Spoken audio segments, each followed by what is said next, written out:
What's up, my loves? What are we, like a month in on Patreon right now? To my spiritual warriors that have been sticking with it, thank you so much. And if you haven't joined Patreon yet, why are you not here? We are diving into spiritual opulence and creation magic. Creation magic is what comes before the manifestation. This is the process of creation. So that's really what we're diving into and learning. And then what is your spiritual opulence? Your spiritual opulence is really coming from inside of your soul. It's something that is innate within each and every single one of us. So we can use that energy in a profound way to add energy to what we are manifesting. So super exciting stuff we got here, guys. So this week we're doing womb magic and manifestation.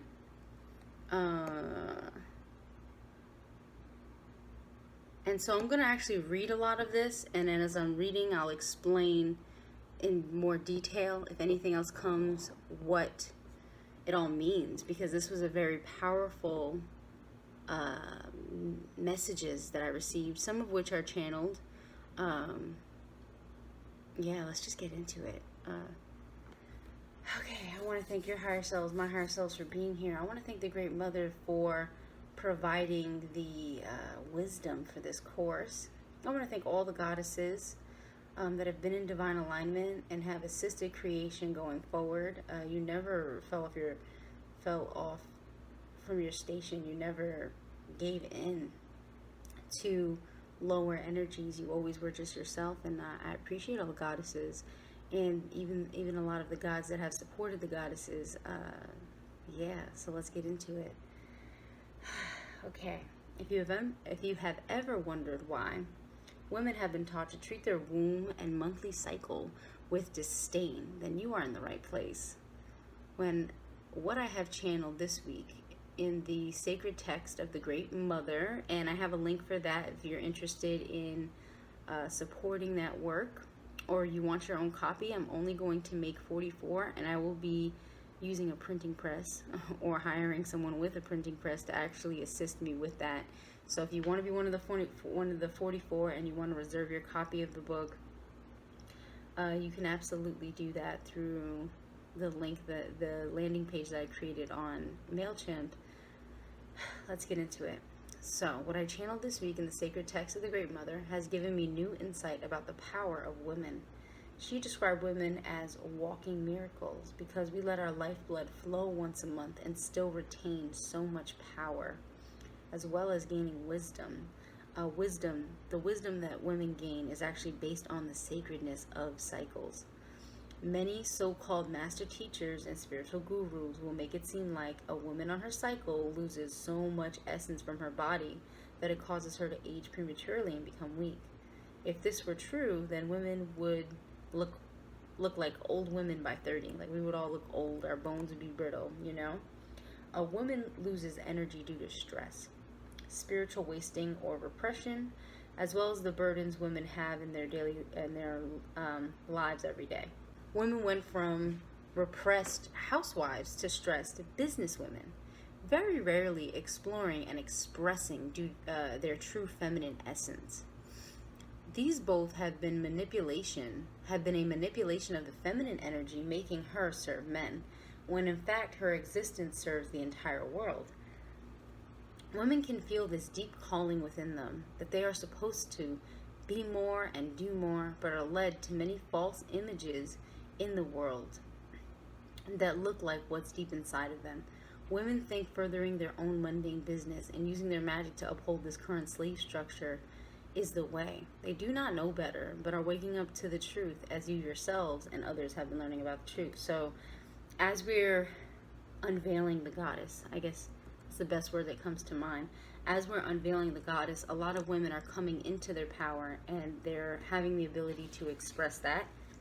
And a lot of men are appreciating this essence. You know, a lot of men are actually friends of the divine feminine. And, you know, like I always say, the masculine energy is just active feminine energy. We're all one at the end of the day. So nobody's existence based on their body is less divine than somebody else's existence. You know what I mean? There's no judgment in this. It's humanity. that puts judgment on this. So let's keep going. And this part was a pure channel, and this was so exciting. The seed inside of the woman and the Ishtar deception. The seed within the woman is calling her to nature, to feminine secrets and mysticism. When the woman is in her power, she is a masterful creator and holds wisdom that is unmatched about how to work within this reality harmoniously. She is able to create structure for nations that are long-lived, abundant, and know no war. Because women who are balanced don't war, they negotiate. At one time, long ago, women began to explore and express extremely unbalanced egos. Nothing is as dangerous, especially to the soul, as an unbalanced ego. This blinds and binds her spiritual sight and opens her up to lying, deceptive spirits who seek to close her heart chakra. So before I move forward, you'll come across some spiritualists and some readers perhaps that have been compromised due to an unbalanced ego and not healing the trauma that makes the ego think that it has to survive in the state that it's in. You can do so much more when you decide to balance your ego. Now, there has been another deception about getting rid of the ego, and that's not really something that you can do because the ego anchors you to this reality. Okay, so hey, women were wrong for what happened at that time. It was one woman in particular who was the inception of this deception. Her name is Ishtar, and she was cursed by what she has done and put under the man as a servant to him until her karma has been served. She will be free once again, but will not be influencing anyone significantly in this reality. She has become the mother of abominations and profane sex. Her rituals are profane and have included the blood sacrifice of children. So this was coming from the Great Mother. There'll be way more on this and a lot of other ancient mysteries in the channeled sacred text of the Great Mother. Her rituals are profane and have included blood sacrifice. Okay, so that these children are sacrificed. These children and sacrifice souls. Lilith. So much, stuff about Lilith and her being treated so poorly. Yet Lilith bores, the sacrifice souls Lilith bores in the underworld to love and care for them. So Lilith, once those souls are used in these rituals, and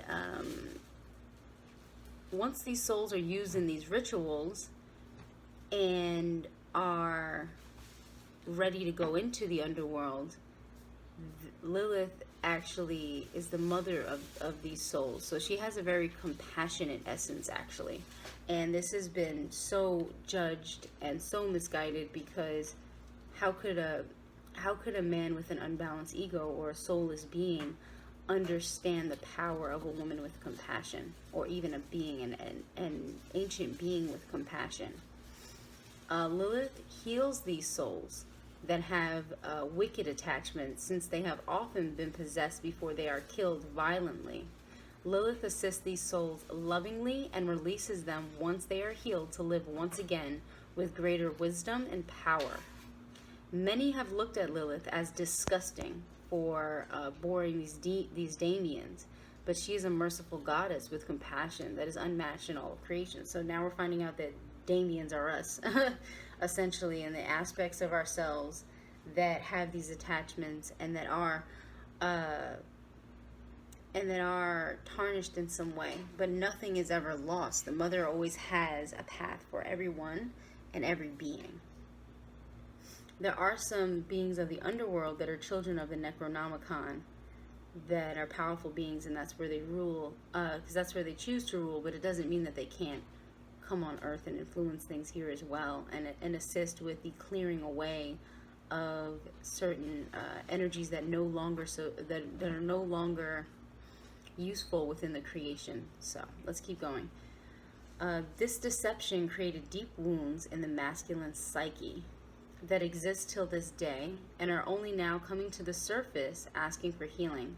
Men were deemed completely useless and used as vessels for sex magic and nothing else. And some of these men were actually killed right after the ritual. And this kind of magic, this kind of blood magic is considered profane. Using murder, I mean, the lifeblood in someone's body is sacred.